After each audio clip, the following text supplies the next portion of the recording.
6월 10일 말씀 묵상을 시작하겠습니다. 오늘 말씀은 출애굽기 7장 1절부터 13절까지의 말씀입니다. 어제 본문이었죠. 이 모세와 아론의 족보로 인하여서 잠시 단절되었던 출애굽의 이야기가 다시 이어지고 있습니다.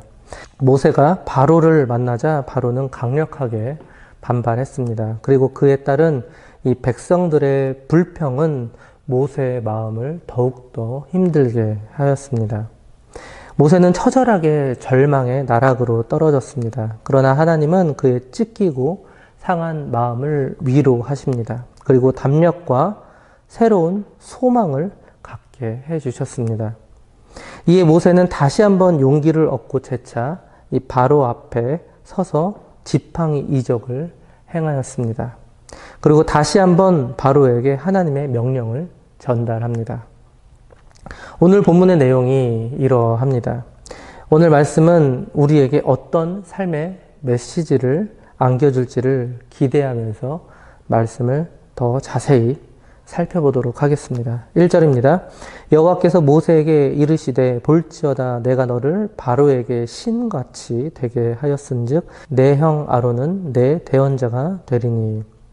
바로는 이 백성들로 하여금 자신을 신으로 여기도록 하였습니다. 그는 백성들 위에서 군림하였습니다. 그리고 땅의 모든 권세를 가졌습니다. 그러나 하나님께서는 이 모세를 바로에게 신같이 되게 하신다 말씀하셨습니다. 즉 바로는 땅의 모든 권세를 가진 반면 이 모세는 하나님으로부터 하늘의 권세를 부여받은 것이죠. 결국 하늘의 권세를 부여받은 이 모세에게 바로는 굴복하게 될 것입니다. 2절입니다. 내가 네게 명령한 바를 너는 내 형 아론에게 말하고 그는 바로에게 말하여 그에게 이스라엘 자손을 그 땅에서 내보내게 할지니라. 메시지의 전달 과정이 이러합니다. 하나님께서 모세에게 말합니다. 그리고 그 말씀을 아론에게 전달합니다. 그리고 아론은 그 말씀을 다시 한번 바로에게 전달합니다. 하나님께서 전지전능하신 능력을 통해서 바로에게 직접적으로 말씀하시면 깔끔하죠. 군더더기가 없습니다. 그런데 왜 이렇게 복잡한 과정을 거치게 하신 것일까요? 왜일까요? 하나님은 이처럼 인간을 사용하시는 이유가 무엇일까요? 하나님께서 인간과 동역하시는 이유는 바로 인간을 사랑하시기 때문입니다. 그래서 인간에게 축복을 내려주시기 위함입니다. 그러니까 하나님의 일을 감당할 때 우리는 항상 기쁨과 감사의 마음을 통해서 해야 합니다. 힘들고 어렵지만 그것이 우리에게 엄청난 축복을 안겨주실 것임을 믿고 나아가야 합니다. 3절과 4절입니다. 내가 바로의 마음을 완악하게 하고 내 표징과 내 이적을 애굽 땅에서 많이 행할 것이나 바로가 너희의 말을 듣지 아니할 터인즉 내가 내 손을 애굽에 뻗쳐 여러 큰 심판을 내리고 내 군대 내 백성 이스라엘 자손을 그 땅에서 인도하여 낼지라. 출애굽 10가지 재앙 중에 바로는 스스로 완악했을까요? 아니면 하나님께서 바로의 마음을 완악하게 하신 것일까요? 결론적으로 둘 다 맞습니다. 바로 스스로 완악했다라는 말씀도 있고 하나님께서 바로의 마음을 완악하게 하셨다라는 그런 말씀도 있습니다. 정말 신기하게 둘 다 횟수가 동일합니다. 바로는 스스로 완악한 인간이었지만 반면에 하나님께서 그의 마음을 완악하게 하신 것입니다. 그렇다면 하나님께서 바로의 마음을 그대로 완악하게 내버려 두신 이유는 무엇일까요? 그것은 하나님께서 계획하신 10가지 재앙을 모두 다 쏟아붓기 위해서였습니다. 하나님께서 이스라엘을 노예라는 테두리 속에서 그들을 200만 명으로 성장시켜 주신 것이죠. 하나님의 민족으로 만드셨습니다. 그러나 그들을 학대하고 그들에게 엄청난 큰 고통을 준 이 장본인, 바로 이 바로에게 하나님은 반드시 심판을 내리셔야 했습니다. 만약에 그럴 리는 없겠지만 4번째, 5번째 재앙 때에 그가 완전히 회개하였다면, 그래서 이스라엘 백성들의 출애굽을 허용했다면 하나님께서 계획한 10가지 재앙을 모두 다 쏟아부을 수 없을 것입니다. 이 하나님의 이 10가지 재앙은 애굽의 모든 신들에 대한 심판이었습니다. 그리고 완악한 바로에 대한 심판이었습니다. 그렇기 때문에 하나님께서는 이 바로의 마음을 끝까지 완악하게 하신 것입니다. 5절입니다. 내가 내 손을 애굽 위에 펴서 이스라엘 자손을 그 땅에서 인도하여 낼 때에야 애굽 사람이 나를 여호와인 줄 알리라 하시매. 하나님께서는 애굽 위에 각종 재앙을 내리실 것입니다. 그리고 애굽의 모든 우상들을 심판하실 것입니다. 애굽 사람이 나를 여호와인 줄 알리라.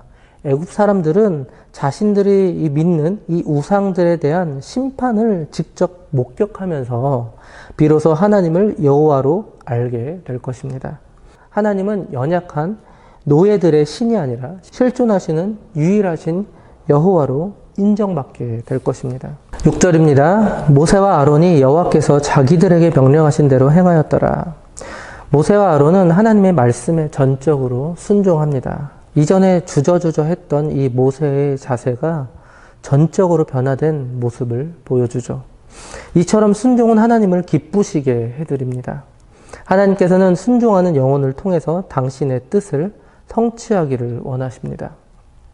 사랑하는 성도 여러분, 우리도 하나님의 말씀에 전적으로 순종하는 영혼들이 되시기 바랍니다. 그리하여서 하나님의 뜻을 성취하는 일꾼들로 쓰임받는 우리 모두가 되었으면 좋겠습니다. 7절부터 9절까지입니다. 그들이 바로에게 말할 때에 바로는 80세였고 아론은 83세였더라. 여호와께서 모세와 아론에게 말씀하여 이르시되 바로가 너희에게 이르기를 너희는 이적을 보이라 하거든 너는 아론에게 말하기를 너의 지팡이를 들어서 바로 앞에 던지게 하라. 그것이 뱀이 되리라. 이적을 보이라. 사람은 눈에 보이는 것을 좋아합니다. 그리고 눈에 보이는 것을 믿습니다. 당시 고대 애굽인들의 사상은 더 심했습니다. 그들은 이처럼 눈에 보이는 이적을 통해서 신의 능력을 가늠했습니다. 즉 그들은 이적을 통해서 자신의 신분과 그리고 자신이 믿고 있었던 그 신의 능력을 증명할 수 있었습니다. 그래서 바로는 지금 모세에게 이적을 보이라고 말하는 것입니다. 그리고 그 이적을 보고 여호와 하나님을 판단하겠다 그렇게 말하고 있는 것이죠. 바로에게 있어서 하나님은 그저 여러 신 중에 한 분이었습니다. 그래서 자신이 믿고 있는 신과 한번 대결해보자 이런 거였습니다. 그리고 모세와 아론은 하나님의 명령대로 바로와 그의 신하 앞에서 지팡이를 던집니다. 10절입니다. 모세와 아론이 바로에게 가서 여호와께서 명령하신 대로 행하여 아론이 바로와 그의 신하 앞에 지팡이를 던지니 뱀이 된지라. 모세의 손에는 지팡이가 있었습니다. 그런데 사실 이 지팡이는 모세의 지팡이였습니다. 그런데 이 지팡이가 하나님의 이적을 행하는 그런 지팡이가 된 것이죠. 여기서 우리가 발견할 수 있는 교훈에는 어떤 것들이 있을까요? 우리가 가진 것이 무엇인지는 중요하지 않다라는 것입니다. 우리는 우리가 가지고 있는 모든 소유의 목적들을 분명하게 해야 합니다. 얼마나 가지고 있는지 또는 세상적으로 얼마나 큰 가치를 가지고 있는지는 사실 중요하지 않습니다. 중요한 것은 딱 한 가지죠. 그것을 하나님께서 사용하시느냐 사용하시지 않느냐입니다. 그런데 그 지팡이가 뱀이 됩니다. 왜 하필 뱀일까요? 애굽의 왕권을 상징했던 동물이 바로 코브라였기 때문입니다. 아마도 이 뱀의 모형은 코브라였던 것 같습니다. 그러자 바로의 현인들과 이 마술사들도 이와 같이 행합니다. 11절, 12절입니다. 바로도 현인들과 마술사들도 부르매 그 애굽 요술사들도 그들의 요술로 그와 같이 행하되 각 사람이 지팡이를 던지며 뱀이 되었으나 아론의 지팡이가 그들의 지팡이를 삼키니라. 그러자 아론의 지팡이로 만든 뱀이 이들의 뱀을 삼켜버립니다. 즉 하나님의 권세 앞에 애굽의 신들은 아무 힘도 갖출 수 없음을 말해주고 있는 것이죠. 사실 오늘 이적은 출애굽 사건 전체를 미리 맛볼 수 있는 그런 예고편이었습니다.